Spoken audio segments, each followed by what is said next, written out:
So Gary, how have you been? What have you been up to? I am having a ball. Yeah? Traveling the country, meeting with athletes, with trainers. And I have to tell you, what you've done to me is that I have had more people come to me and say, that interview with Miesha Tate, that was awesome. I'm like, what are you watching? Listen to Miesha Tate. You're a golfer. You're a baseball coach. What are you, oh no, she's great. She did a great interview. She really asked wonderful questions. I'm like, really? You listen to Miesha Tate? The fact is your audience is very diverse. That's awesome. Very broad. I have forwarded the interview to hundreds of individuals. And what they have said to me was, man, she just asked the questions sequentially so good. It just made so much sense. It was so much easier to understand. And then I asked people, why do you think that is? Like, what made you feel like it was better than other interviews that I've been involved with? They're like, she understands. She's asking from an athlete's perspective. She's asking from somebody who's actually done it. Absolutely. And that was, obviously the point where I went, oh, yeah, that makes sense. I didn't realize how good your questions were. It isn't necessarily your questions.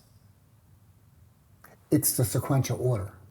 You kept them making sense from one question to the next question to the next question. The questions were great too, but it was the order. You couldn't just have the good questions. They had to be in the right order so that the last answer made sense to the next question. Well, you got my wheels turning, and it's just, it's what you inspire me to ask as we're going, because my mind starts going. And I remember our last podcast, afterwards I was just like, it was like mind blown, because I've never been big on icing, but I've done it, like everyone says that, as an athlete, ice, and it's just always been a part of recovery. But I really wasn't a fan of it, and I just, something was telling me, I hate ice baths, by the way, so it was like music to my ears when and I hear that there's mixed reviews on ice bathing. I don't know for sure, but I will never ice a spot on my body again, ever. That has changed the recovery, and I love the fact that finding this out and finding there's nothing to support icing, and there's so much to support not icing. I want to share that with the world. Well, thank you. I do too. Yeah, I know. I love your passion. So here's the thing. Many people ask, how did this start? What made this happen? Yeah. Now, what happened was a young man by the name of Everett Knowles, 12 years old in 1962, hopped the freight train in Somerville, Massachusetts. In celebration, one of those, hit a stone abutment and ripped his arm right off. He fell to the ground, picked up his jacket that had his arm in it. He thought he broke his arm, but it wasn't broken, it was ripped off. So there's a big difference. Picked up his arm, walked up the hill. Some fellas at a local factory saw him, realized he was in trouble, called the police. They got him over to Mass General, and a doc by the name of Ronald Malt saw the situation and said, you know what? This is it. Let's sew it back on. Remember, it's 1962. It had never been done before. No one had ever sewed a severed body part back on. Groundbreaking. Simply never been done. But they had talked about it. They had a perfect subject, a healthy 12-year-old with a fully intact arm. They said, let's do it. They put a team together. While they're putting the team together, one of the docs, some articles give credit to Malt, some give credit to another surgeon in the room. Doesn't matter who ordered it. Someone said, while we're figuring this out, put that arm on ice. Now why? Well, to prevent the severed body part from rotting. It made perfect sense to put the arm on ice. Now they put the team together, they sew the arm back on. Everything that happened, the next day after surgery, okay, we got it back on. He wiggled his fingers. It made international news. By the way, Dr. Malt literally became world famous, traveling the world teaching other docs what they had done. Because remember, no one had ever done it before. So when you got the guy who will come and talk to you in China who says, here's how we sewed it back on, that's great news because you didn't know what they did what they did at Mass General. So if you're in China and you've never heard anyone doing this, and you can have the person come and tell you what they did, and you can see the results, the child's fingers are moving. He's catching a baseball, he's swinging a bat, he's typing a typewriter. Every time another positive thing occurred, it made the news again.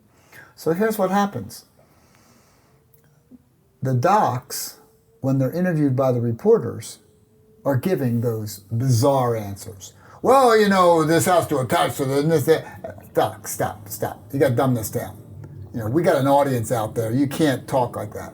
Tell us what we need to know. This happens, what do we do? Go. Don't panic. Remain calm. That became rest in the famous R.I.C.E protocol. Rest, don't panic. Keep the severed body part out of the heat. That became ice, the I of R.I.C.E. Use a tourniquet to prevent bleed out on the intact body part. That became compression. Keep the severed body part above the heart. That became elevation.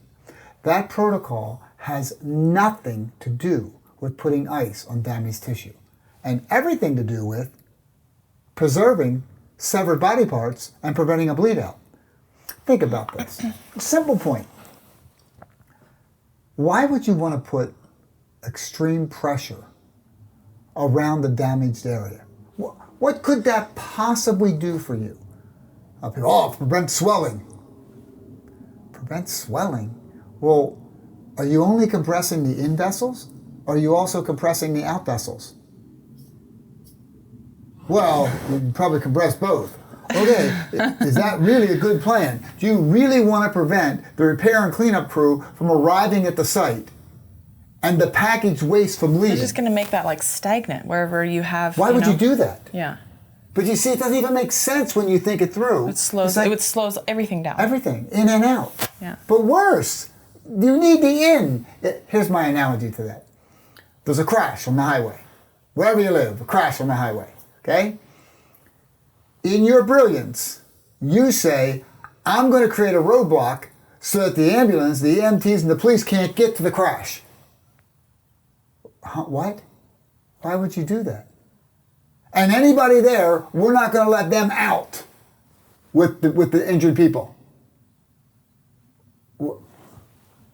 Why would you want to do that? Yeah. Well, that's what you're doing when you compress the area, when you ice the area. You are delaying the repair and cleanup crew, the movement of nourishment and waste, that your innate intelligence has set a path off. See, when you get hurt, when there's damaged tissue, immediately the damaged vessels constrict to prevent bleeding. You know, they're going to bleed a little bit, but then it immediately begins to constrict, create a clot, repair the vessel, and dissolve the clot in some 3 to 5 days later in normalized flow. All the healthy surrounding vessels dilate and increase perfusion. In other words, deliberately, there is increased fluid sent to the area. That's to mobilize repair and cleanup crew and prepare for the evacuation of the waste through your lymphatics. Right. Why in the world would you want to block that or delay that? No. But see, when you ask, people go, well, you wouldn't. Right. Well, of course you wouldn't, so why are you doing that? But they do it because it rhymed. Rice is nice. It's a catchy slogan. And everybody bought in. And what happened was the trainers, the doctors, the therapists, the people in charge are taught that very early in their education, basically the first week. It's like the first throwaway thing. Okay, rice is nice, rest, ice, compression, elevation. Oh, I got it. Rest, ice, compression, elevation. I got it. Rice is nice. Okay, now they're good. Now they go learn real stuff. Now they learn about that big issue where the player's hit and he can't breathe. And the player's going to die if you don't fix the problem. Okay, that's real emergency medicine. You better know what to do or the person's going to die. How important is rice? It's not getting any attention. It's kind of like, oh, it's working. It's just leave it, right? Leave it alone. It rhymed. Leave it alone. Everybody does it. Right. So, or someone has a concussion. You need to understand how to manage the situation, what to do next. That's real stuff. Putting ice on damaged tissue, everybody knows you're supposed to do that. You do rice. Well, here's the problem. You can't find anywhere in the literature whatsoever, nothing, that says putting ice on damaged tissue is going to do anything to facilitate healing. Nothing. Nothing. And you say, oh, they must do something. That's nothing. Have you ever had anyone try to back up their theory of icing? And In the early years, yeah. Not in the past several years, though. Over 1 million people have heard the message now. So most people don't want to mess with me anymore. Because they know I'm quoting facts. Right. And they're talking about superstitions and, oh, I heard. Right, no, I didn't right. hear, I know. So there's a difference. Yeah. There have been 4 worldwide reviews. British Journal of Sports Medicine 2012, Journal of Emergency Medicine 2008, Journal of Athletic Medicine Research 2004, American Journal of Sports Medicine 2004. Paraphrasing but combining conclusion statements from all 4 journals. Although popular, there's no evidence whatsoever this is beneficial. And you go, what? Well, no, it's worse than that. Actually, there's undeniable proof that it delays healing, that it increases swelling, that it causes additional damage, and it shuts off the signals that alert you to harmful movement, and you need movement to solve the problem. Who in the world would do that? Well, people do that. Because they don't know any better. They don't know any better, but here's what happens. When I walk into someone who's never met me before, and I work with over 90 professional athletic teams and very elite settings, and I'm actually allowed to say this now, I couldn't say it the last time I was on, I actually am now allowed to say, because the administration has changed, that I was actually working with the President of the United States personal physical therapist at the White House. Wow. So I was there multiple times. Congratulations. And what was very cool how I got there, because he heard the anti-ice message. And when I explained Hopefully it to him... from my podcast. I highly doubt that, but... I was there before your podcast. Okay. But I did send him your link. Did you? Yes, and he is That's a very great. high-ranking officer in the U.S. military. And of course, he's a DPT in physical therapy. And I sent him your podcast. I said, listen to this. I said, when do you see this interview? So I did send him your podcast. Now, the administration changed, so I was now allowed to say it. Prior to that, I couldn't say anything because the president, the White House, can't endorse anything. That's not what they do. Right. But now I'm allowed to say it. They even sent me a certificate. And on my web... You're safe. Well, it's very cool because I got this thing thanking me for contributing to the care of the President of the United States, and it's signed by the President's personal physical therapist. That is so So it's cool. very cool. And I actually tweeted that. My Twitter is @the_Iceman. So he said, okay, yes, you can tell people now. So I said, tweet it out there. That's So I awesome. tweeted out. Now, why does that matter? When I met with him, and he asked me questions, and I answered his questions, and he said to me, you know, Gary, you're changing the way I practice medicine. And I said, well, thanks, I appreciate that. But I said, just remember, I didn't tell you anything you didn't already know. Because all I did was explain how the lymphatics work, how healing works, how tissue regeneration works, and explained the point, the big point, that the human body is designed to self-repair, not self-destruct. So all you have to do is look at whatever you're trying to do, and if what you're doing is causing destruction, that's probably not the right thing to do. And if it's facilitating healing, it's probably the right thing to do. So you simply look and you say, well, what is it I'm trying to do? I have damaged tissue. I want to preserve. I don't want any additional tissue to die or suffocate as a result of the congestion in the area. Yeah. So I want to preserve and regenerate tissue. That's what I want to do. So the first question is very obvious. You get hit, and you have a nasty big old bruise start to form, and it starts to swell. And you look at that and you say, okay, if I don't stop this congestion, if I don't get this waste out of there, the pressure is going to suffocate and kill otherwise perfectly healthy cells that were not involved in initial trauma. They're going to suffocate and die. So how can I preserve the healthy tissue in the area that wasn't involved in initial trauma? Well, you got to evacuate the waste. Okay, well, how do you evacuate waste? Put ice on it. Oh, well, now wait a minute. Doesn't it have to go out through the lymphatic system? Well, yeah. And isn't the lymphatic system a passive system nearly fully reliant upon muscle activation around the vessels to move the waste? Well, yeah. So how could shutting off the signals between the muscles and the nerves possibly move waste to a passive system? You got me beat. It can't. Yeah. So you say, well, that won't work. So how does it move? Well, it's a passive system. There's some 165,000 miles or so. You got to move it. You have to move it. You have to activate the muscles. Which I will say, I've been traveling a lot. I've been flying a lot. And my ankles, you get on these 13-hour flights, they start to swell. So I go into the bathroom, and if there's enough room, I'll do like jump squats or jumping jacks. Just, 20, 30 of them. That is so, it's just crazy to me. And I try to move my ankles around and just kind of point my toes and lift my feet. And I move my ankles around, and my ankles are literally half, they still have a little tiny bit of swelling, but they're not at all like what they used to be when I just would sit stagnant on the airplane. And I remember what you said, so now I've implemented movement. I've been talking to other people about, hey, try this out. I get up and do my jump squats in the bathroom of the airplane. I usually go down, 2-3 times the flight. Those long 9, 10+ hour flights. Yeah, it makes the world a difference. It's crazy. Well, it's the muscle activation that does Or maybe it. it's not crazy. Well, it's the way the body's designed to self-heal. The body is designed to self-heal, not self-destruct. So look at things and go, okay, what am I trying to do? I've got waste accumulating. I have fluid accumulating. And why? Well, because it isn't moving out. It's coming, but it's not leaving. So how do I get it to leave? Activate the muscles around the lymphatic vessels, and it'll milk the cow backwards. So the lymphatic system is what's responsible for pulling waste or excess. What did you explain the difference between inflammation and swelling last time? If I remember correctly, inflammation is what's necessary for the healing process, correct?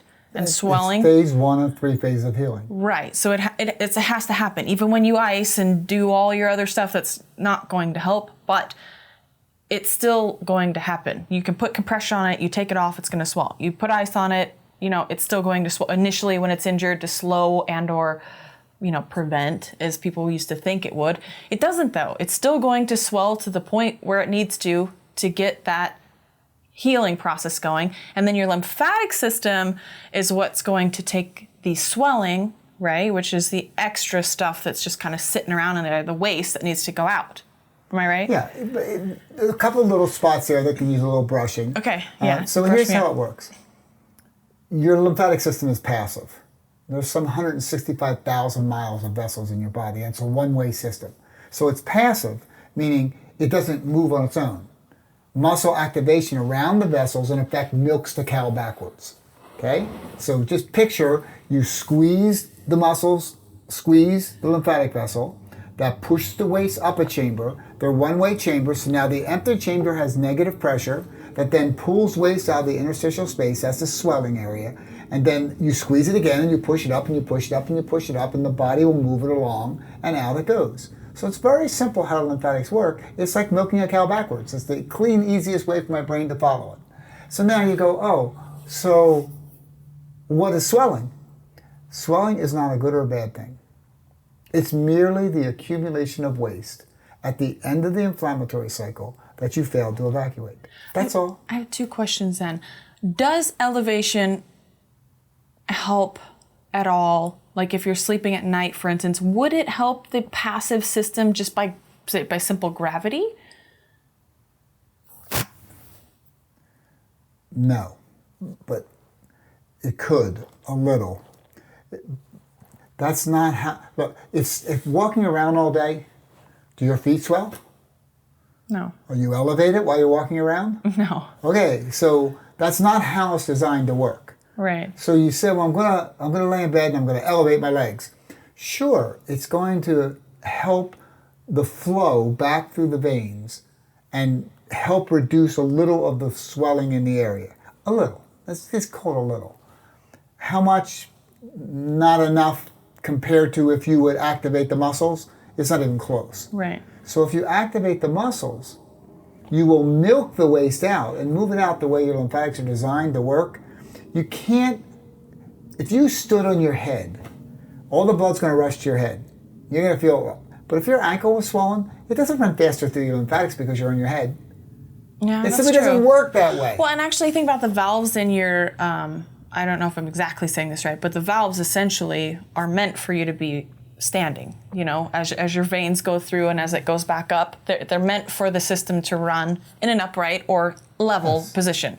So if it's not good to sleep with your head below your feet or be in that position for a really long time. So if you, in theory, even though it might pull towards the lymphatic system a little bit better, the inward route, which is the full, brings everything, is going to be slower. If you think about it. I don't know if I'm exactly right, but I think that makes sense. I try not to get into debates I don't have to go into. So what I say is, if you can elevate while you're trying to evacuate, and it's comfortable, and you're good doing it, go ahead. Do you need to do it? Absolutely not. I can take a significantly swollen ankle in a seated position and pump it out easily. I don't need you to elevate. Now, would I prefer that you're horizontal? Yeah, makes it easier. But not the pump to relax the muscles so I can activate them. You see, it isn't the position, it's the neutral stress.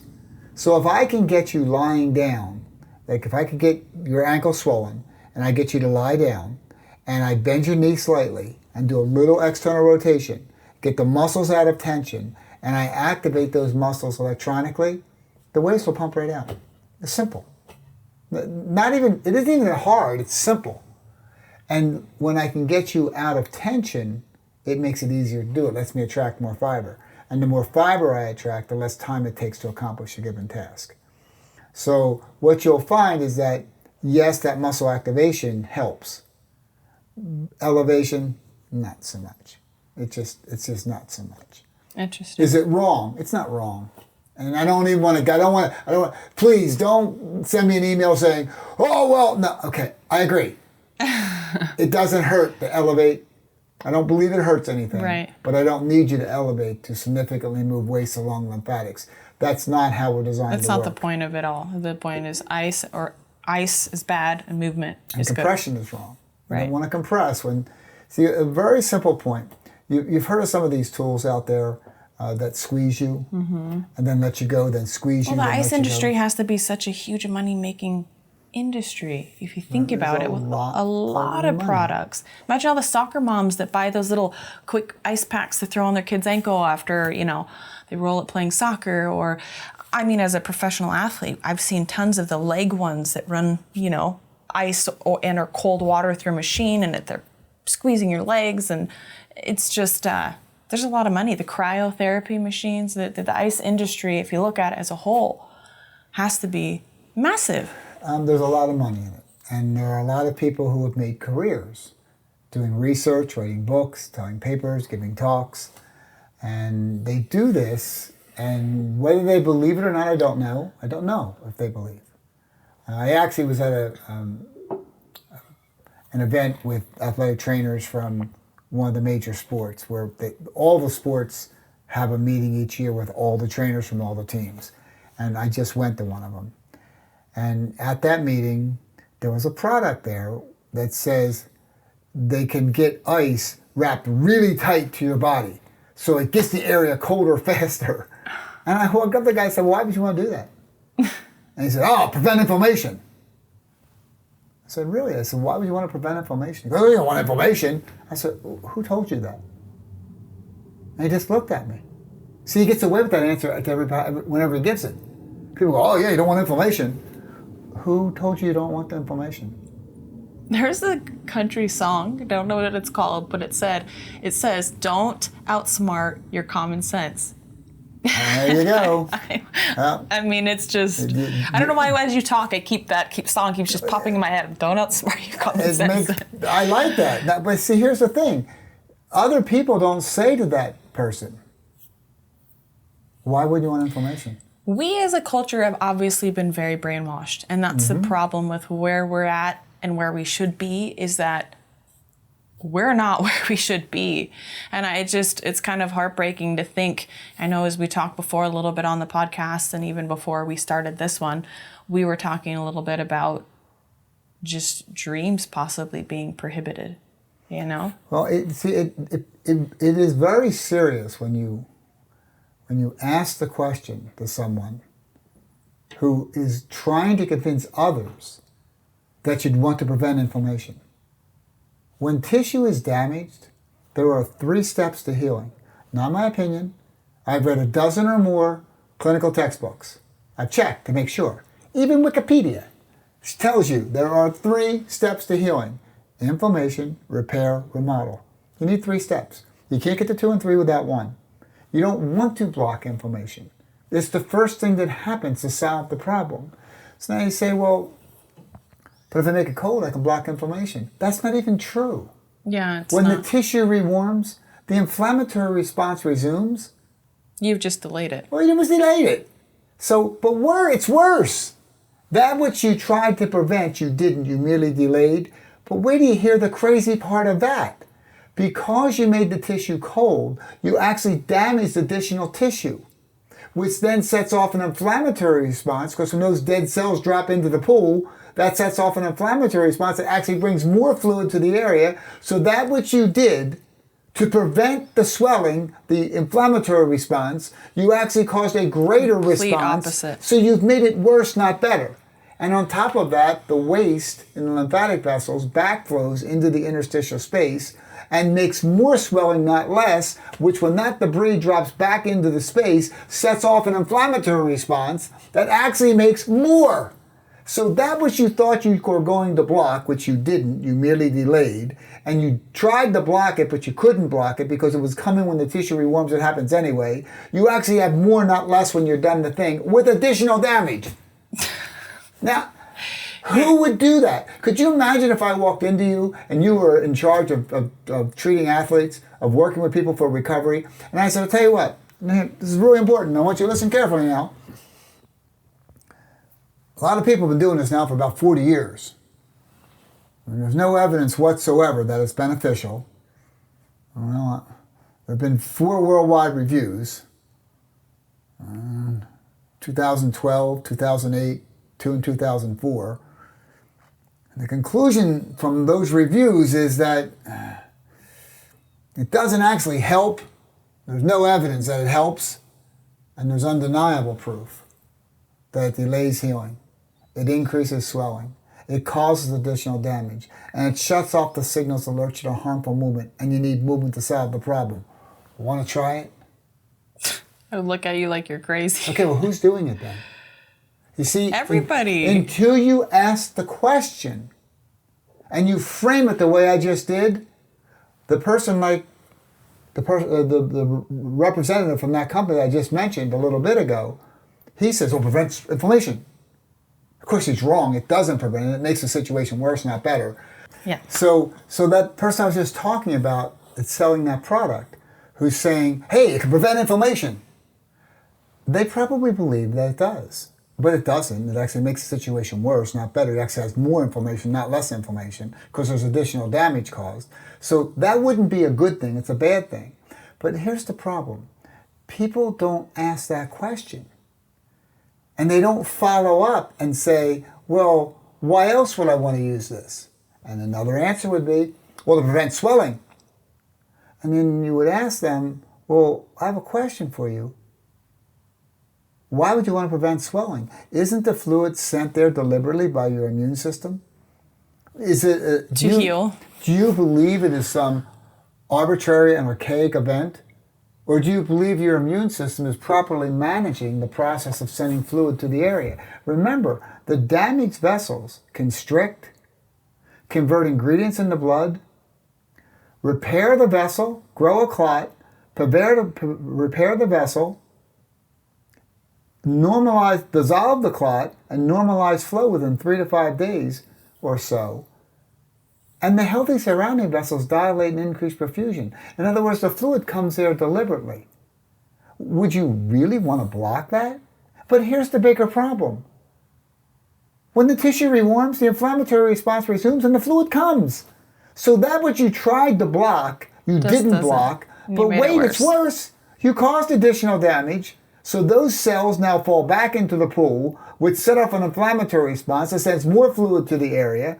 You have a backflow from the lymphatic vessels into the interstitial space, which sends more fluid back into the area. It's like the drain didn't work and now it's going the wrong way. So here it comes back into space. That sets off an inflammatory response that increases more fluid coming to the area. So that what you tried to do, which was prevent swelling, you actually didn't prevent. When the tissue rewarmed, the fluid came anyway, and extra fluid came because of the extra damage you did in the backflow from lymphatic vessels. So there's more, not less, of something you shouldn't have touched in the first place. It's crazy. You know, my coach, Robert Follis, my head coach, I know you don't know him personally, but I was telling him about this podcast we did the last time. And he listened to it, and he said it forever changed the way that he will manage his athletes. Because coaches typically, I would like to think, want the best for their athletes. But we have been so misinformed as a culture, so misinformed on how to recover well. Recovery is essential as an athlete. You don't get stronger when you're working out. You get stronger when you're recovering. So recovery is really where it's all at. That's where the difference is made between, 1 and 2. The gold medal and the silver medal. Sometimes it's in the recovery. It's not about the training. Every athlete trains hard. 9 times out of 10, when you watch a fighter who gasses inside the ring, it's because they train too hard. They actually trained too hard and they didn't have enough recovery. They're already exhausted. They've already peaked weeks before, and it all comes down to a science of peaking inside the octagon at the right moment on that one day, and recovery, getting enough sleep, and making sure that your body is as efficient at recovering as possible.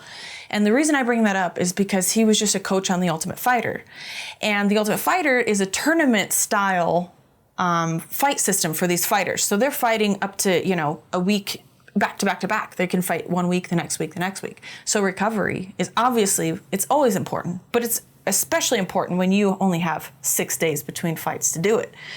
And he said to all the fighters that were having injuries and slapping ice on it, he's like, listen, I know this is going to sound crazy, but take that ice off right now. And they're like, well, why? I need to recover.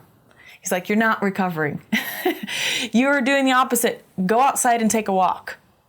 And they listened, trusting. Mind you, they don't have phones while they're in there. They don't have internet, so they can't look it up. They can't look up the research. They just have to blindly trust that what he's saying, which sounds crazy because, of course, they've been raised, as we all have, to believe that rice is where it's at. But they listened, and he said that the results were undeniable. And that the athletes were like, Coach, thank you. I'm ready to go. I'm good now. Walking helped, and that's why I love getting a chance to sit down and talk to you, because clearly I'm passionate about what I do in this podcast, and clearly you're passionate about what you do. And if we have a platform to reach more people and to change the perception of something that's clearly not good for people, I just love that opportunity. Well, I appreciate that, and you know why I care, but I'll tell you again. The reason I care is that when I see someone who loses the opportunity to reach their goal, their dream, because they're mismanaged. For example, first time young man runs, first time they hand him a football, and he runs. Everyone watching goes, that boy is going to play in the NFL someday. It's obvious. You saw it. He went right over top of everybody. It wasn't even close. He was bigger and stronger, and you just knew he was going to be great. And he does all the way through Pee Wee, all the way through junior high, all the way through senior high, into college. Now he gets his shot. He's drafted. It's rookie camp. They're there. First day he pulls his hamstring. They ice him. They ice him again. They tell him to ice that night back at the hotel. He gets up in the morning, he ices again. Comes to practice, they ice him again. And he doesn't make the team. The hamstring doesn't heal. It's heartbreaking. He doesn't make the team. Not because he wasn't good enough, but because he was mismanaged. See, I don't care if you don't make it because you weren't good enough. But you shouldn't be mismanaged and not make it. That's not fair. Yeah. That's his dream. Since he was 9 years old to play in the NFL. Everyone that knows him says to him when he comes home, "Oh, it's a shame you got hurt, man. I know you could have made it." How could you do that to someone? Or how about the dad who wants to run a race with his daughter, who's now a senior in high school, and there's a race, a 5K race. At the end of the school year, cross country's over now, and the dad and the daughter are going to run a race and she's going to go to college. They're going to cross the finish line together in a big hug and get the picture, and they're going to hang it in dad's office, and what a memory. But the dad hurts his back. And everybody tells him to ice it.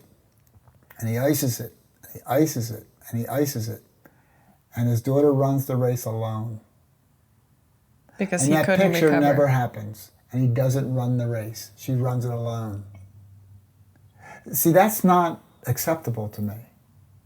Now, I was giving that talk and giving that story. Group of docs, about 100 docs in the room. And one raised his hand and said, "Well, Gary, if it's so bad, where are all the bodies?" I said, "Doc, icing damaged tissue doesn't kill people. It kills dreams. That's unacceptable. So I will step in, and I don't care who doesn't like me because of this, and believe me when I tell you, I have enemies. I bet you do. I have people who have invested huge sums of money and their reputations on icing people.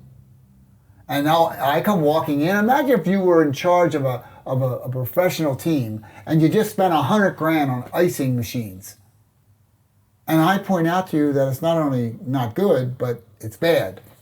And then I prove it to you. You're going to piss a lot of people off. I have some people who aren't happy. I actually had a really funny call. I'm guessing you're okay with that, though. No, I'm not okay at all with anybody who doesn't accept that. Yeah. So I'm okay with the person. No, I mean you're okay with people being pissed at you for the have fun. Have a ball.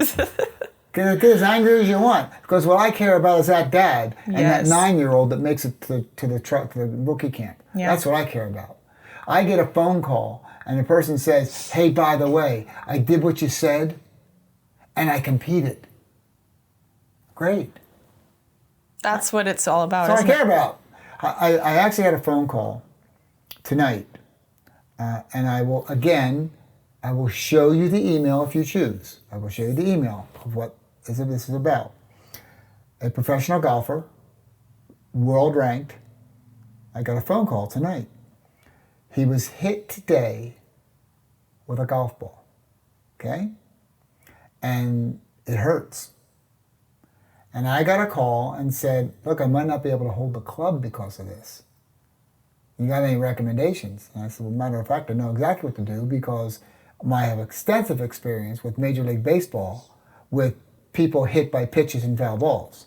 So it doesn't care what kind of ball hits you. It's the same kind of impact damage." And by the way, I mentioned to him about MMA fighters, how you get whacked. And that really hurts. Right. Probably as much as getting hit by a pitch if someone catches you just right in the middle of your deltoid or knees you in the middle of your quad. It really hurts. Well, I can solve that problem for you where 2 days later you'll be virtually effortless with your movement. Why would you sit and let that waste accumulate in the area and just damage the tissue around it? So I will know in a day or two how well my recommendations worked with this golfer. But you say, will he win? I don't care if he wins. I want to be able to play and lose. I don't want the reason he doesn't do well is because he can't play, because he can't hold the club right. If he wins, fine. If he doesn't win, I don't care. I care about him playing. That's what matters to me. So I stop and go, anybody who gets in the way of keeping the message straight and clean and truthful, I don't care what they think. I don't care whether they say I'm an idiot. I'm stating fact. I'm an evidence-based person. I'm a reporter, a very well-organized reporter. And if you come at me, you're probably going to lose quickly. And the reason you lose is because I state fact. Yeah. And you're blurting out myths and superstitions. I actually had a very interesting email in the past couple days. I bet you had a lot. they do come pretty often because I'm in so many different sports too. Right. Because I'm in soccer and basketball and football and hockey and baseball and there's just so many with the military. I'm just all over the place with different things coming at me. But damaged tissue is damaged tissue. I don't care if it's from pulling weeds in your backyard or playing in the Super Bowl. It makes no difference to me how the damage occurred or how significant it is. We heal the same way. The human body is designed to self-heal, not self-destruct. That's just a reality. But I got an email from a trainer, and the trainer said to me, Gary, we have a new sports science director, and he wants to put everybody in ice. And when I asked him why, he says the only proven form to help with recovery. And I went, okay. He said, well, so wait, stop. Don't go offensive. All I want you to do is write back to him and say, oh, could you show me some evidence? He said, it's the only proven form. Could you show me some evidence? You can't make up what I'm going to say to you, okay? It's so crazy, and I will show you the emails, and you can confirm it later. I will prove to you what actually happened. The article that the sports science person sent to this trainer concluded it doesn't work. I wrote back to him, I highlighted it. I wrote back, I said, do you realize his reference article says it doesn't work? And then I gave him a series of articles behind it to back why it doesn't work and why you shouldn't do it. He then sent me an email 2 days later or so. He said, by the way, just letting you know, no response back yet. And I wrote back, doesn't surprise me. Or I actually wrote, no surprise. And you say, well, what? It's no surprise. They're never going to respond back. Because you just showed him what he said was completely false. Wrong. And it's not the only proven. In fact, in my view, it is the most proven in the opposite. It's the most proven that it delays healing, that it increases swelling, that it causes additional damage, and that it shuts off the signals that alert you to harmful movement, and you need movement to solve the problem. I can't imagine why you would ever do it to someone if you were basing it on clinical fact. Who was it that is responsible? You mentioned his name earlier. I apologize. I forget for R.I.C.E. Who was it? The physician's name is Dr. Gabe Merkin. And didn't he renege on that? Oh, no, he did more than that. Here, I'll show you. This is actually interesting. Do. You see in my book, it's called ICE, the Illusionary Treatment Option. This is not an ad for my book. You can get a lot of my stuff for free online, so you don't have to buy anything if you don't want to. But listen, Gary Reinl, that's me. I think you should promote your book. If you want the book, you can get it. Listen to this interview. You'll get a lot of the book. Okay, so I wrote the book. I have a foreword by Dr. Kelly Starrett. That's the CrossFit guru that just is a spectacular human being, and his whole thing is on movement. He says that everybody should know how to do basic movement for managing your body. It's a wonderful series of things that he has on called Mobility One. Great physical therapist. The other four is by Dr. Gabe Merkin. This is the godfather of the Ice Age. This is the man that literally invented the R.I.C.E. protocol. He not only publicly recanted, said research has clearly shown I was wrong. Yeah. I made this up. Don't do it, it delays healing. Well, he didn't go far enough, actually. He wrote the foreword to the book, and he was very kind to me the way he wrote it. But it didn't go far enough. It not only delays healing, but it increases swelling. It causes additional damage. And it shuts off the signals to harmful movement, and you need movement to solve the problem. So although Dr. Merkin had good reason to publicly recant and reverse his position, he didn't go far enough. Because it's way worse than he says. It doesn't just delay healing. It makes things way worse.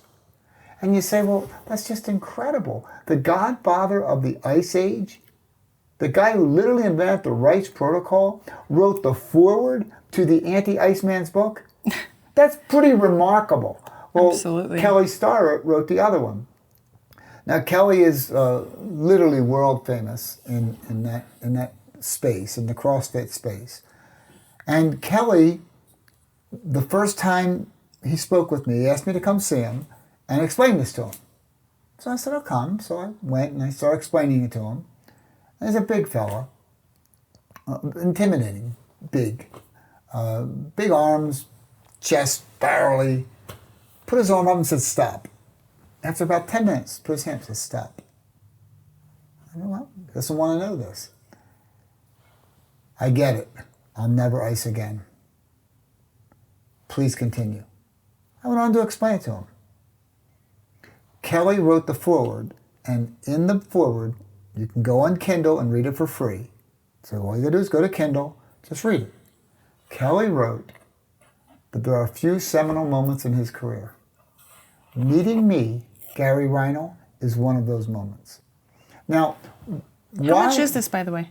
Like $15. That's worth it. And in there, I have what's called the University of You, where I teach you how to lead others out of the Ice Age. Heck yeah. So I give you the answers to the questions that nearly everyone's going to ask, and then I give you the clinical fact of why you're right with the answer you give. And I give you the most common questions that are asked. Like people will say, well, to prevent inflammation. Well, obviously that's wrong. You don't want to prevent inflammation, nor can you. Yeah. To prevent swelling. Well, you can't. Well, don't give away all your swelling. secrets. I'm just kidding. Well, the great news is, if you want to lead others out of the Ice Age, you really do need to read the book. Yeah. Because it's not so simple. Yeah. People say to me, I make it sound simple. Oh, I know. I've tried to relay this. I do okay, but there's a lot of things, when you can name off people and the days and the dates of this and that and have that in writing, that's a huge difference because I won't be able to do that. It's kind of like, just trust me. I know this guy and he, I was like, he knows it all and he explained it to me. So I'm trying to, relay the message as best I can. And luckily, most people have received it well, but I can't speak as eloquently as I'm sure this will guide. So I would love to read this. If you learn the chapter, you will know the answers. If you want the quick version of how to protect yourself in the debate, no matter what the person says, ask them why. Well, I use it to get rid of swelling. Why? Yeah. Well, you don't want swelling. Okay, well, how does waste evacuate? How does swelling get out? People are lost at that point, I'm assuming. They don't even know. So here you're telling me you're doing something to get rid of swelling. But you don't even know how swelling evacuates. It works. And so now you can say to them, well, let's just talk about how swelling works. You don't have to be smart. You don't know tricky words. It's your lymphatic system. It's a passive system. That's how waste evacuates. So you say, well, okay, so it goes out your lymphatics. And how do they work? Well, they're passive. They're muscle activation. They're muscle activated. So how could shutting off the signals between your muscles and your nerves, which is what icing does, possibly move waste through a passive system? How could that work? And then just sit there and listen. I have one more question I was going to ask you this earlier, about edema. Mm-hmm. Right? So, is edema kind of correlated, or I don't know if maybe you would even know the answer, is it correlated to lack of movement a lot of times? Just well, I can tell you that movement is the only way it's going to go away. Along. I remember my grandmother having very bad edema, is why I asked. You could literally push your finger and, hold it there for 10 seconds and that would not go away for the better part of 10 minutes.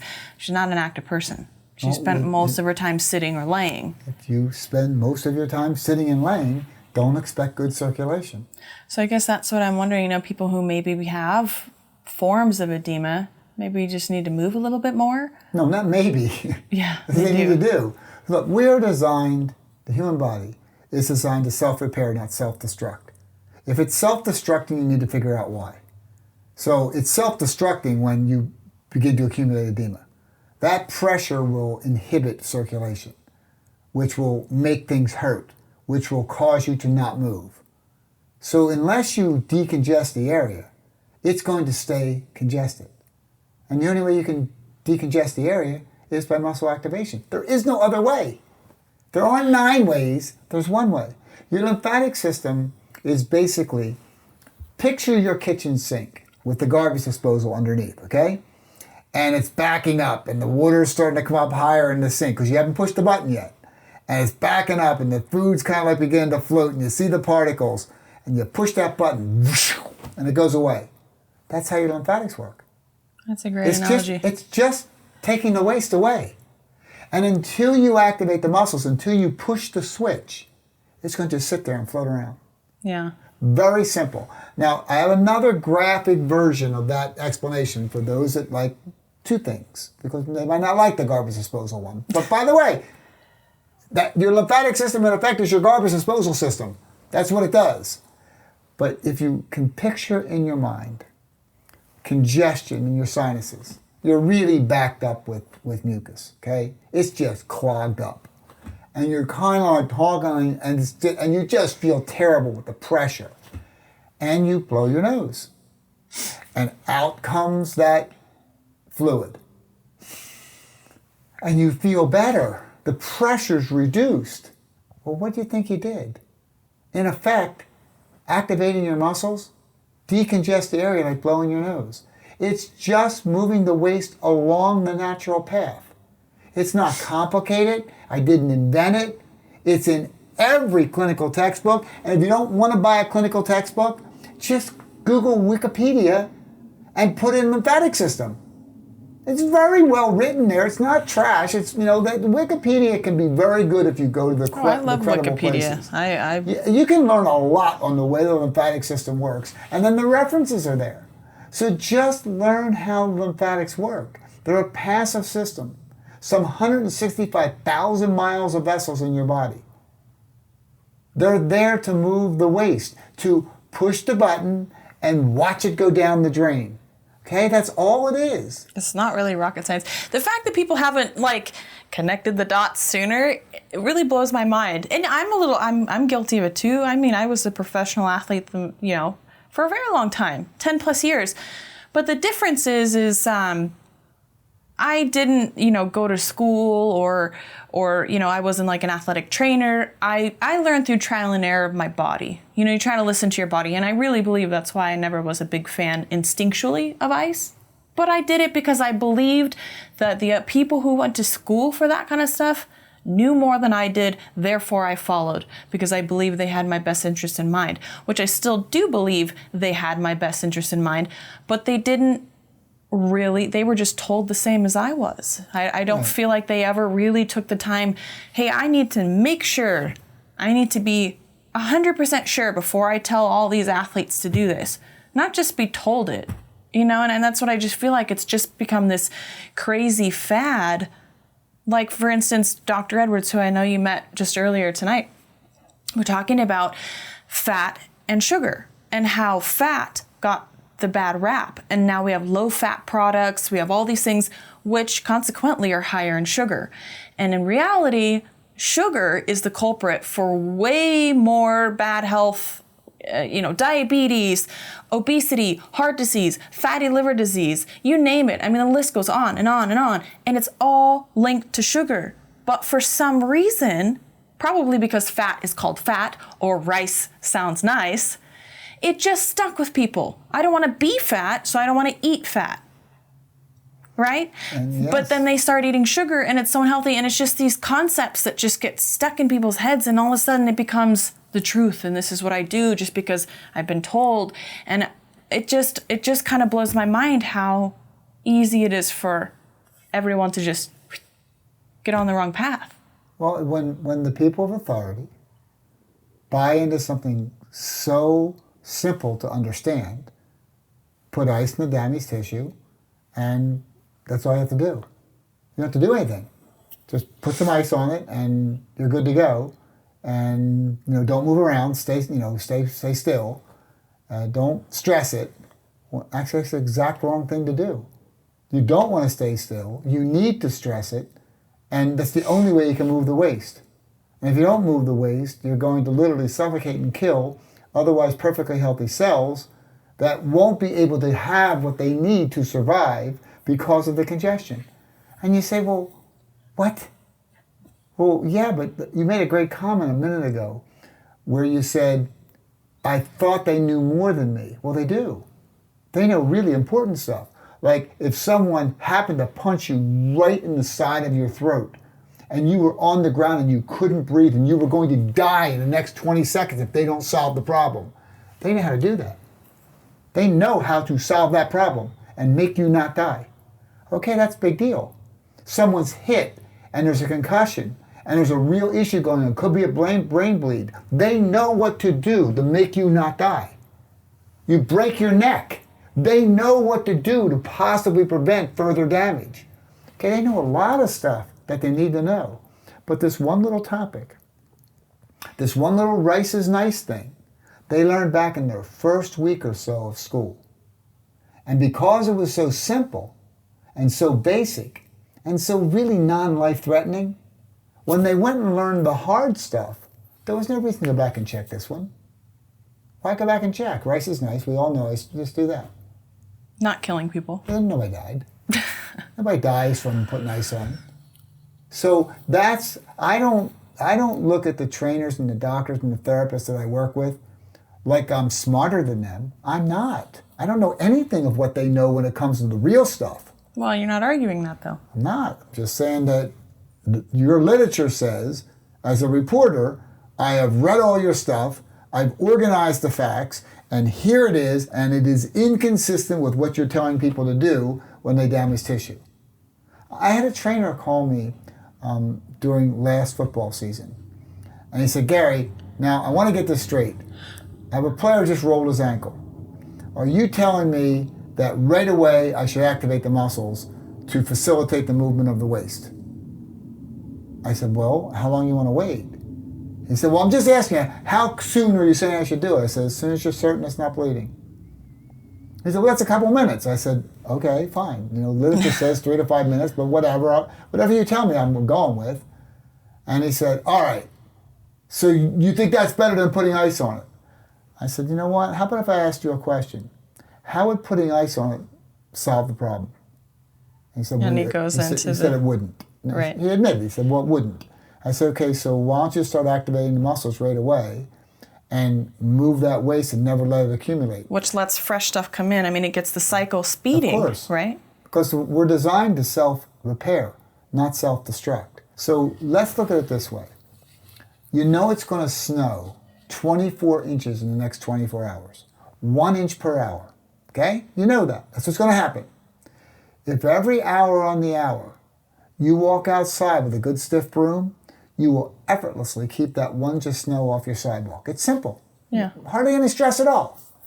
If, however, you wait till morning and open your door to 24 inches of angry snow, I assure you clearing it will not be effortless and it won't be done with a good stiff broom. Now, how is that relevant? Here's what most people do. They roll their ankle, trainers check them out, see how they're doing, say, look, go home, take it easy, don't worry about it, come over and see us in the training room in the morning, we'll figure out what we're going to do. And ice it, they usually tell them. Unfortunately, yes. But that's almost like shoveling more snow onto the, for the analogy's sake. So they send them out, and when the athlete returns the next morning, we're opening our door to 24 inches of angry snow. Why in the world would you do that? Why wouldn't you activate the muscles in the region the entire night, every hour on the hour, removing that 1 inch of snow, so when they show up in the morning, there aren't 24 inches of angry snow, significantly swollen area. You don't have that problem, and thus you don't have the subsequent suffocation of otherwise perfectly healthy cells that were not damaged in the initial trauma. Remember, that suffocation isn't of cells that were damaged when you got hurt. These are ones that are going to die because they don't have what they need to survive. So otherwise perfectly healthy cells that were not damaged in the initial trauma will suffocate and die. That pressure will cause significant pain and joint stiffness, so you'll be able to move, which will cause you to stay still, which will cause disuse atrophy. Yeah. So you'll lose more muscle and ligaments and tendons. Not just muscles atrophy, the whole system atrophies. So what if, I know, just to clarify, muscle activation. Let's say I hurt my finger, right, and it's swollen, and I just take my finger with my other hand and I move it, but it's relaxed. That's passive. That's passive. That's not going to work. It should probably be. It'll work a little because there's likely some resistance by moving it like that. Right, but you want it to move itself. You want to activate the muscles around the injured tissue. Yeah, you want to activate. Actually, I could show you. Yeah, actually, I really wanted to talk about this right here when you're talking about. This is the tool that I use with all of my athletes. Okay. Now, I'm very. Show it. What is it, real quick? Show. It's called the Mark Pro, and if you're involved in sports, you've heard about it. I mean, I've heard about it. It's one of those things where, basically, we dominate the athletic market in muscle recovery, and myself, I work with over 90 professional athletic teams. And everybody. You're a busy guy. Everybody uses this. I do. I have a lot of time in airplanes. A lot of time to read things on airplanes. So this is the product. And let's just say you did what you did. By the way, I deal with being temporarily damaged in fingers all the time with the athletes I work with. It's a relatively common problem. Yeah. So what this does is activates the muscles. And when you activate the muscles, the waist will move in otherwise healthy people. I had a doc say to me once, what about a patient, stage 4 cancer, last week of chemo? I said, Doc, otherwise healthy people. What kind of question is that? Oh and by the way, he's right. It wouldn't work very well on that person. Right. Okay. And sometimes you got to say, well, come on, would you just give me a little bit of space here? But now I say, on otherwise healthy people. I don't say it any other way anymore. Right. But say you jammed your finger, and it hurts. Yeah, I do it's it just all a the finger, time. but it really hurts. I know. And it disrupts your ability to play your game. And what happens is, especially in boxing, very often the hands swell from hitting. Yeah. And you can't tape their hands very well before they go in the glove if the hand's swollen. Right. Well, I can make that go away. I do it all the time. Just pump the swelling away. It's just waste. Yeah. Remember, swelling is not a good or a bad thing. Would this work on my nose? Yes, but I have to show you how to do that. It's a little trickier. Okay, well, show me at some point because I had surgery on my nose and just to fix it from being broken so many times. So I had my septum straightened, and I think the swelling's pretty well down, but I hear that it can take up to a year to have it completely and the reason back for to that normal. The reason for that is there is very little muscle activation in that area. Yeah. But before we're done, I'll show So you. I should do Actually, that would be very effective what you're doing. a little funny, but okay. But if you don't activate the muscles, there's no reason for the waist to move. True. So let's give me your hand. So we'll just do a real hand protocol. Okay. Okay. You've jammed your finger. You've called me on the phone. You say, Gary, where do I put the pads? What do I activate to take care of my finger? Now you may notice I didn't put anything on your fingers. Mm-mm. And that's because it has nothing to do with your fingers. It has to do with moving the weight along the lymphatic trail. Mm. Okay? So this is the trail? It goes from there and drops off up here. So then does that explain that, or does something explain like how you follow the trail? I'm sure. Yes, but it's much simpler than that. You simply put the activation, you activate the muscles that move the body, the waist back to this drop-off point. But for instance, like how would I know that? Like how do I know where the drop-off or where? Just in case you don't know that, there is a book. Oh, I wouldn't have necessarily known that exactly. Has all the pad like where I wouldn't have known necessarily like where to. Now here's the great news though. Slap it. When I teach you how to know, you'll never have to ask again. Okay. Because you look and you say the swelling is down here, and I want to move it out. Perfect. So you go like this. Is it you gonna push on. Wait, what's it gonna do? I'm nervous. It's going to twitch a little bit. Am I gonna smack myself in the face? Is this some kind of joke? You just come across here and just very comfortably. Okay. And you're going to feel it start to move. Yeah. So this one, okay. Now you see your fingers are now moving. Yeah. So here's the thing. This is how simple it is. You know when you said you go in the bathroom on the plane Yeah.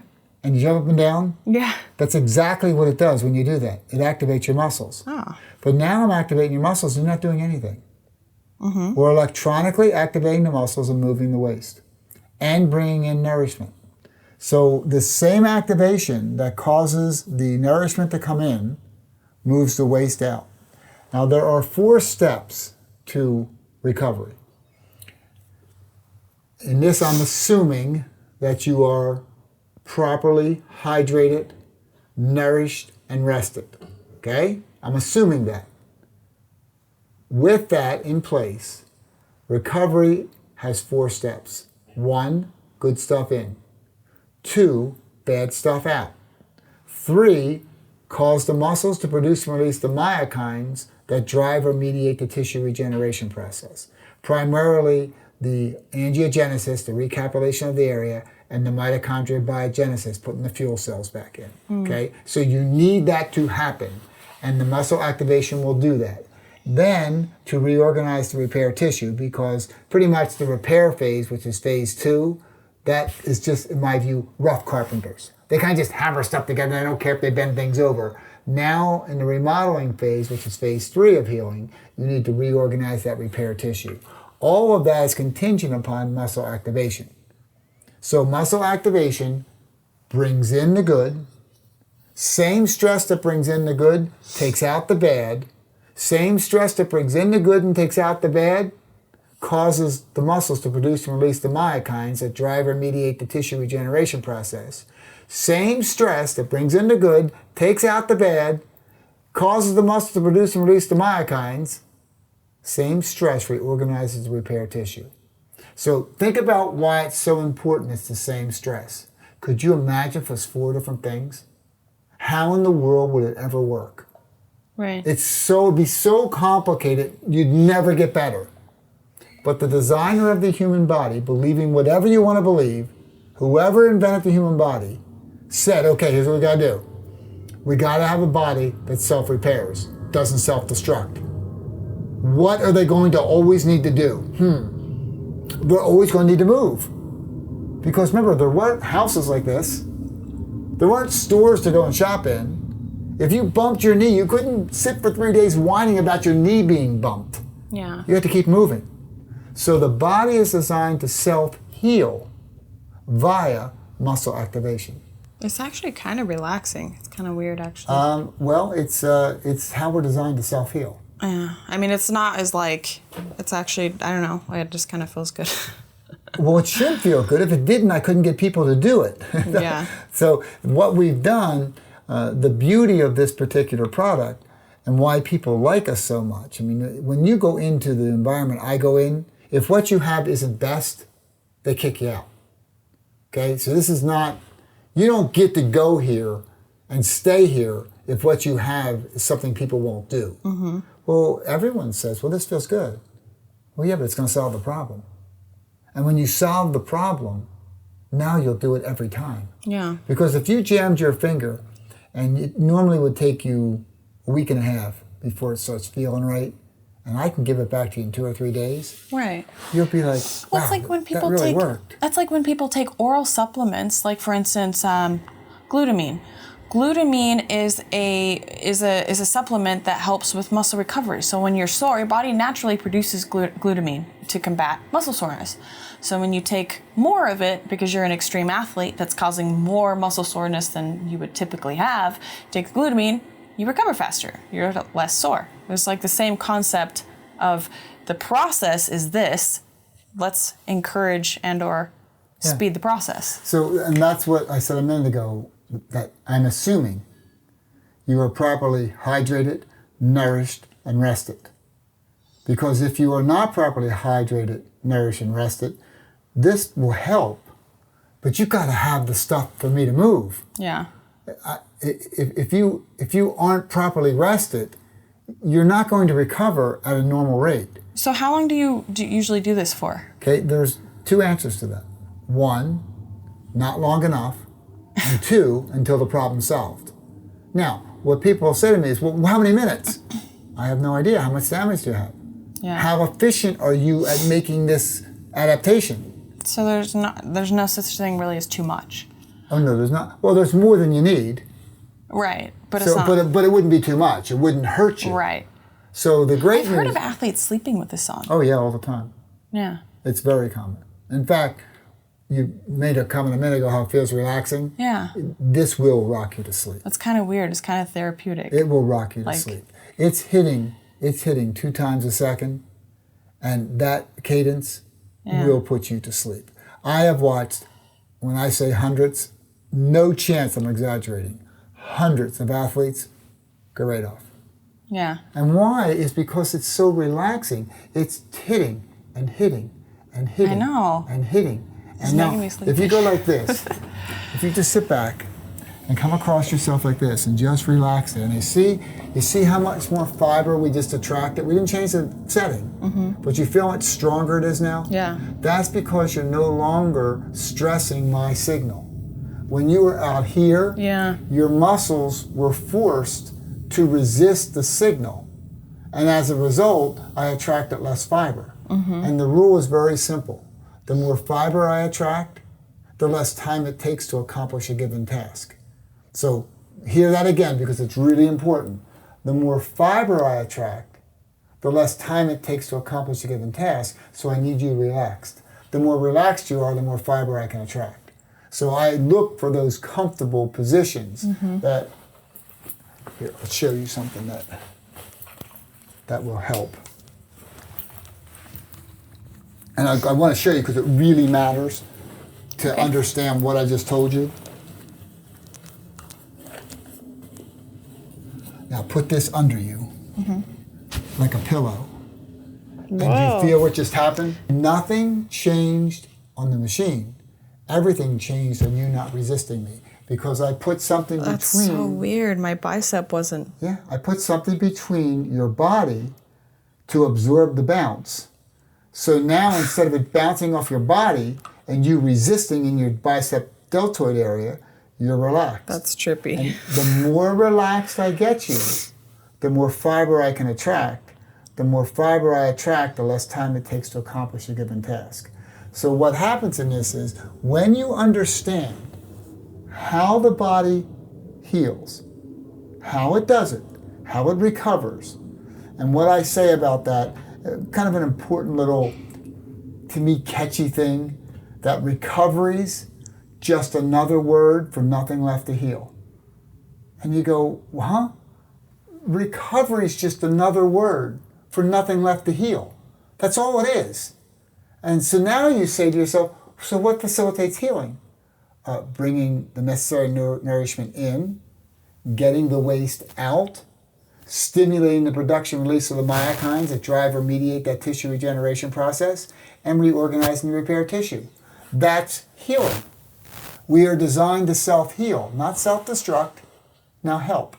Now people will often say to me, does this speed up recovery? Absolutely not. It normalizes the rate of recovery. See, if the area is congested, there is no question about it. If the area is congested, you will slow down healing. So decongest the area. So and now you new normalize stuff the can rate come of in. recovery. I'll tell you a story.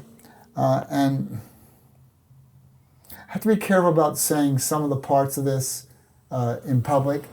So you want to turn it down a little bit? Yeah, I'll just turn it. I think I'll just turn it off for the moment just so do you just push the power You button? just push top. So here's what happens. I had a trainer call me, and I regret that I can't say who they're with, but because it's with someone from the U.S. Olympic area, I'm not allowed to reference them because that's just the way it is. Player tore their quad. They measured the blood in the quad with ultrasound. They pumped for 6 hours. Now they're a clinician, so they can use this over-the-counter product for a medical purpose. So that was their choice. The public shouldn't use this over-the-counter thing for a problem like that unless the doctor or someone's involved. So they pumped it out for 6 hours. If they had called me, I would have said 10 to 15. They did it 6. They didn't call me. Hours. Hours. Straight. They measured the blood in the quad, pumped it for 6 hours. The next day, measured the blood in the quad. The trainer's words, gone. 10 days. Running in 3 days. 10 days played in the World Championships. No way. It's just incredible. His words, uncompromised. Now, you say, no, hold on a second. And again, I'll be happy to show you the email that you can read it. I'll even give you his name, because as a reporter, you could call and ask him. And I'd be happy to do that. I just can't say his name because it's inappropriate for me to get something like that from a trainer, because there are rules regarding patient confidentiality that I can't disclose. It's a HIPAA violation. Doesn't matter what it's called, but there's a thing that I can't tell you about an injured person because of confidentiality, okay? But I can tell you what I just told you is 100% true. Yeah. Now, here's why it matters. He said to me, it's just amazing how fast, how this sped up recovery. And I said, whoa, stop. I didn't speed up recovery. He said, no, Gary said, this is normally a 4 to 6 week problem. His words, 4 to 6 week problem. And I said, no. Mismanaged is the 4 to 6 week problem. Putting ice on it, staying still, not moving it, whining and complaining and taking drugs, eating poorly, all those things make it a 4 to 6 week problem. What if you break a bone, Gary? What if you just break a bone? Is that? Healing is healing. You have to have increased circulation to the area, nourishment in, waste out. In the Journal of Orthopedics, 1999, basically a position statement for the American Academy of Orthopedic Surgeons. It's referenced in all my articles. It's referenced in my book. 1999, it says, one of the most important discoveries of the century, that's from 1900 to 1999, of the century, was that loading damaged tissue facilitates healing of bones, muscles, ligaments, tendons. Not my opinion. I'm telling you what the Academy wrote in their journal and said, this is one of the most important discoveries of the century. And you say, wow, really? No, that is a fact. Now, why does that matter? Because most people don't think about what's happening. How about something so simple as, forget a broken bone, it's easy. How about a diabetic ulcer? Would this help that? Well, our medical product, which is the same technology but requires a prescription, we have index peer-reviewed studies closing diabetic ulcers on dreadfully sick human beings who are, as a group, generally non-compliant, almost never exercise, have poor diets, often smoke, have rotten attitudes. Sorry, but I'm just stating a fact. And they're generally overfat. Hard-headed. What was that one? Hard-headed. Hard-headed? Well, I'll take hard-headed. And generally, as a group, they don't exercise. Now, they often have peripheral artery disease, so they have a bad vascular system, they have a bad lymphatic system, and we can close their diabetic ulcers. And you go, wait, how would that work?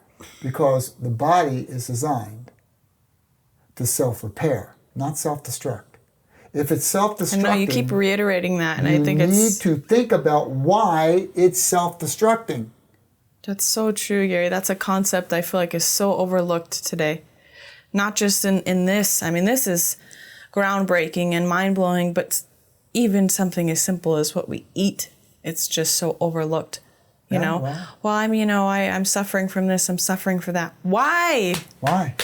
How about let's not just get a pill, let's figure out what the problem is. Well, the pill's not going to solve the problem. No, it's not, but it's just the mentality that is the problem, really. The root of it all is the mentality. The lack of education, the lack of desire to educate, to help. It's just like, once you start to really start to get aware about that, it's bothersome.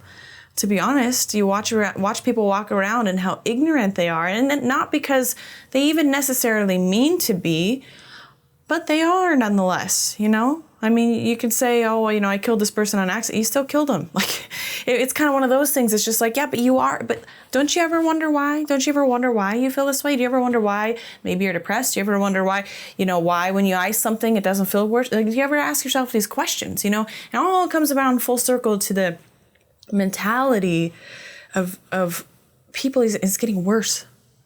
Well, the other day, as you said that, I will tell you someone who figured it out on their own. I was with and I tweeted about it today, so anybody who looks at my Twitter account could, at the end of the Iceman, you could see who it was.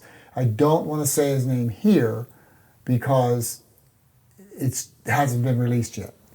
But I did tweet about it today, so you can see it there. And what I said to this athlete was, tell me about what you used to do, because now he does this. He does Mark Pro to facilitate recovery after throwing pitches. He's a major league pitcher. He's a very famous major league pitcher, okay? And he said, well, here's the thing, I used to ice. And whenever I would ice, the next day my arm, he took his arm like this, he said, the next day my arm would feel stiff and it wouldn't move very good. And I realized that I shouldn't ice because it makes me feel worse. And I told him, you are the perfect subject because you figured it out all by yourself. Listening to his body. By simply responding to what you knew happened. Yeah. Now, once we got him using this, here's a quote that you will hear in the interview that I did with him. He said, last season was the first season in his career, which is multi-year career, that he pitched in every assignment. So in other words, you're scheduled to pitch, he pitched. Scheduled to pitch, he pitched. The first season in a multi-season career where he showed up and pitched for every game he was assigned to pitch. What did he do different? This and did nice. So and you amazing. Go, wow, he figured it out. Now, someone comes along to me and they have a circulation problem, like some of the pro golfers, especially the female pro golfers who use this product. Let's just say someone like who has actually tweeted about, so I can say their name, but Miesha Tate, very successful, won the U.S. Open, I believe, 2 years ago, and Miesha uses it on her legs, and basically to offset the abuse of flying in airplanes. Now, walking the courses can make you very tired and sore also. It's a long walk. You know, it's miles that they walk up and down those hills. Mm-hmm. But Miesha tweets about several times now showing video of her legs pumping. Mm-hmm. And that she's getting ready for tomorrow's match. Okay, that's really important because Miesha realized that her legs hurt. And she could make them not hurt by simply activating the muscles without stressing her joints, without getting tired while she's sitting in her hotel room. Gary, you've done it again. You've blown my mind, and I just feel like we could talk forever and ever. I think we're coming up on an hour and a half, so I'm not going to keep any more of your time. But honestly, thank you for sharing this with me, and thank you for sharing this, you know, with as many people as hopefully we can reach. I'm a big fan of your work and what you believe in, and I'm sold. Well, Forever has changed my life, and I appreciate that someone as dedicated and passionate as yourself has taken the time to share this with the world. So thank you for coming on the Miesha Tate Show. As I end every conversation and every correspondence, the meltdown continues.